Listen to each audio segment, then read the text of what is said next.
చూడండి ఒకసారి, విరుగుడు లేని విషం. ఇది ఎవడు తయారు చేస్తున్నాడు? ఇగో వీడు డాక్టర్ మొహియుద్దీన్ రాజేంద్ర నగర్ ఉప్పరపల్లిలో ఉన్న ఫోర్ట్ వ్యూ అనే ఒక కాలనీలో వాడు నివాసం ఉంటున్నాడు. దొరికి పోలీసులు పట్టుకపోయి ఆ రూమ్ను మొత్తం సీజ్ చేసి ఎంక్వైరీ చేస్తున్నారు. రైజిన్ అనే ఒక భయంకరమైనటువంటి ఈ రెసిన్ అనే ఈ యొక్క అతి భయంకరమైన విష పదార్థాన్ని తయారు చేస్తున్నాడు. ఆల్రెడీ వీళ్ళు రెక్కి చేసినట్టు లక్నో, ఢిల్లీ ఆ ప్రాంతాల్లో పండ్ల మార్కెట్లు, మంచినీళ్ళు అట్లాంటి వాటిల్లో ఈ రెసిన్ అనే ఈ విష పదార్థాన్ని కలిపితే పెద్ద మొత్తంలో ప్రజల్ని చంపేయొచ్చని ప్లాన్ చేసిరట. ఎంత భయంకరం చూడండి.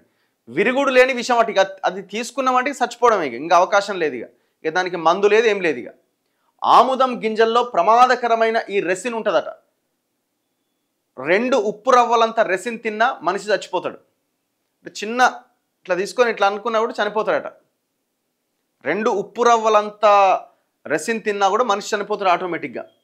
ఈ విషయానికి విరుగుడే లేదు. తాజాగా రెసిన్ పైన జైషే కన్నేసిందట. ఏది? జైషే మహమ్మద్. ఒకసారి చూడండి, 2 ఉప్పు రవ్వలు ఎంత పరిమాణంలో ఉంటాయి? కంటికి అతి సమీపంలో పెట్టుకొని చూస్తే కానీ కనిపించినంత కదా. అంత తక్కువ పరిమాణంలో తిన్నా మనిషిని చంపగల విషం ఒకటి ఉంది, అదే రెసిన్. ఈ విషానికి ప్రపంచంలో ఎక్కడా విరుగుడే లేదు. అది శరీరంలోకి వెళ్తే 36 నుంచి 72 గంటల్లో మనిషి చనిపోతాడు. మన దేశంలో విధ్వంసం సృష్టించాలని కుట్రలు చేస్తున్న ఉగ్రవాదులు ఇప్పుడు ప్రమాదకరమైన ఈ విషయం పైన కన్నేశారు. ఇటీవల గుజరాత్ ఉగ్రవాద నిరోధక విభాగం ATS పోలీసులు అరెస్ట్ చేసిన హైదరాబాదీ డాక్టర్ మొహియుద్దీన్ ఈ రెసిన్ను తయారు చేసే పనిలో ఉన్నట్లు తేలడంతో నిఘా దర్యాప్తు వర్గాలు ఉలిక్కిపడ్డాయి. ఇగో ఆముదం గింజల నుంచి తయారు చేస్తారట. తెలుసుగా మనకు ఆముదం గింజలు. రెసిన్ను ఆముదం గింజల నుంచి తయారు చేస్తారు. దీన్ని సాధారణ వ్యక్తులు తయారు చేయడం అంత తేలిక కానప్పటికీ అసాధ్యం మాత్రం కాదని నిపుణులు చెబుతున్నారు. ఆముదం గింజలను గుజ్జుగా మార్చి ప్రత్యేక విధానంలో దాని నుంచి ఈ రెసిన్ను తీస్తారు. ఇటీవల గుజరాత్ ATS పోలీసులు అరెస్ట్ చేసిన మొహియుద్దీన్ వద్ద 4 కిలోల ఆముదం గుజ్జు లభించడంతో తీగలాగితే రెసిన్ తయారీ విషయం బయటపడ్డదట. తేలికగా దొరుకుతుంది. సాధారణంగా ఆముదాలు ఎవరికైనా తేలికగా దొరుకుతాయి. మన దేశంలోని చాలా రాష్ట్రాల్లో రైతులు ఆముదం పంట పండిస్తారు. తెలుగు రాష్ట్రాల్లోని మెట్ట ప్రాంతాల్లో కొంతకాలం క్రితం వరకు ఇది ప్రధాన పంటగా ఉండేది. హైదరాబాద్లోని మూసీ నది వెంట చిత్తడి ప్రాంతాల్లో ఆముదం మొక్కలు విరివిగా పెరుగుతాయి. ఇప్పుడు ఆన్లైన్లో కూడా ఆముదాలు అమ్ముతున్నారు. ఎందుకు, ఏమిటి అనే ప్రశ్నలు వేయకుండానే ఆర్డర్ చేసిన వెంటనే ఇంటికే డెలివరీ చేస్తున్నారు. ఇప్పటి వరకు ఉగ్రవాద వ్యతిరేక దర్యాప్తు సంస్థలు కానీ, నిఘా వర్గాలు కానీ, ప్రభుత్వాలు కానీ ఎవరైనా రెసిన్ను దుర్వినియోగం చేస్తే ఎలా అనే అంశంపై పెద్దగా దృష్టి పెట్టలే. అసలు విరుగుడే లేదట. రెసిన్ విషానికి ఇప్పటి వరకు సరైన విరుగుడు లేదని డాక్టర్లు అంటున్నారు. శరీరంలో ఈ విషం ఉందా లేదా అనేది నిర్ధారించడం కూడా అంత తేలిక కాదు. శరీరంలో రెసిన్ను గుర్తించడానికి లిక్విడ్ క్రోమటోగ్రఫీ వంటి ప్రత్యేక పరీక్షలు చేయాలి. ఈ పరీక్షలు ఒకేసారి ఎక్కువ మందికి నిర్వహించడం కూడా సాధ్యం కాదు. రోగికి ఉన్న లక్షణాలను బట్టి తెలుసుకోవాలి. శ్వాస సంబంధ లక్షణాల ద్వారా రెసిన్ దాడిని తెలుసుకోవడం కాస్త తేలిక. రెసిన్కు విరుగుడు లేదు.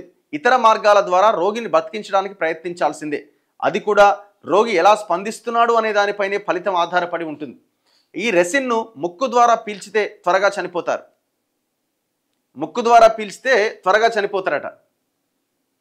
రెసిన్ కలిపిన 2 రవ్వల ఉప్పు తిన్నా మనిషి చనిపోతాడు. రెసిన్ను పౌడర్గా, తేలికగా ఆవిరయ్యే సెమీ లిక్విడ్ అంటే పొగమంచులాగా, పెల్లెట్లుగా కూడా తయారు చేస్తారట. ఇది నీటిలో, మామూలు యాసిడ్లో తేలికగా కలిసిపోతుంది. ఎలా పనిచేస్తుందంటే, శరీరం జీవకణాలతో నిర్మితమై ఉంటుంది. ఆ కణాల మనుగడకు ప్రోటీన్ అవసరం. రెసిన్ శరీరంలోకి వెళ్ళగానే జీవ కణాల్లోకి ఆ ప్రోటీన్ వెళ్లకుండా అడ్డుకుంటుంది. దీంతో ఆ జీవకణం చచ్చిపోతుంది. అలా శరీరంలోని ఒక్కొక్క అవయవం పాడవుతూ వెళ్తుంది.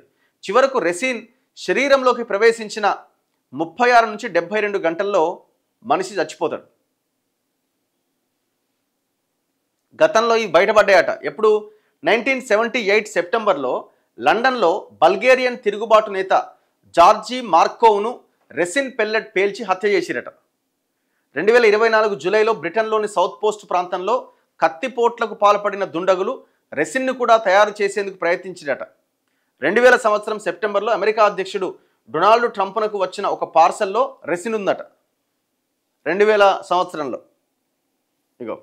2018 జూన్లో జర్మనీలోని కలాగ్నేలో సైఫ్ అల్లాహ్ అనే ఒక ట్యునీషియా జాతీయుడు అతడి భార్య కలిసి ఇంట్లోని వంటగదిలోనే కాఫీ గ్రైండర్ ద్వారా రెసిన్ తయారు చేసేందుకు ప్రయత్నించి పోలీసులకు దొరికిపోయారట. వీరు భారీ మొత్తంలో ఆముదం గింజలు కొనడంతో అనుమానం వచ్చిన పోలీసులు వారి ఇంట్లో సోదాలు చేస్తే ఆ విషయం బయటకు వచ్చింది. వీరికి ఐఎన్ఐఎస్ ఉగ్రవాద సంస్థతో సంబంధాలు ఉన్నట్టు దర్యాప్తులో తేలిందట. అంటే ఈ రెసిన్ అనే దాన్ని తయారు చేయాలి, జనాల్ని చంపాలనేది ఇప్పుడు కాదు, ఎప్పటి నుంచో నడుస్తున్నది. ఇక లక్షణాలు ఎట్లుంటాయంటే ముక్కు ద్వారా రెసిన్ శరీరంలోకి వెళ్తే శ్వాస తీసుకోవడంలో తీవ్ర సమస్య ఏర్పడుతుంది. దీంతో రోగి త్వరగా మరణిస్తాడు. నోటి ద్వారా రెసిన్ తీసుకుంటే వాంతులు విరేచనాలు అవుతాయి.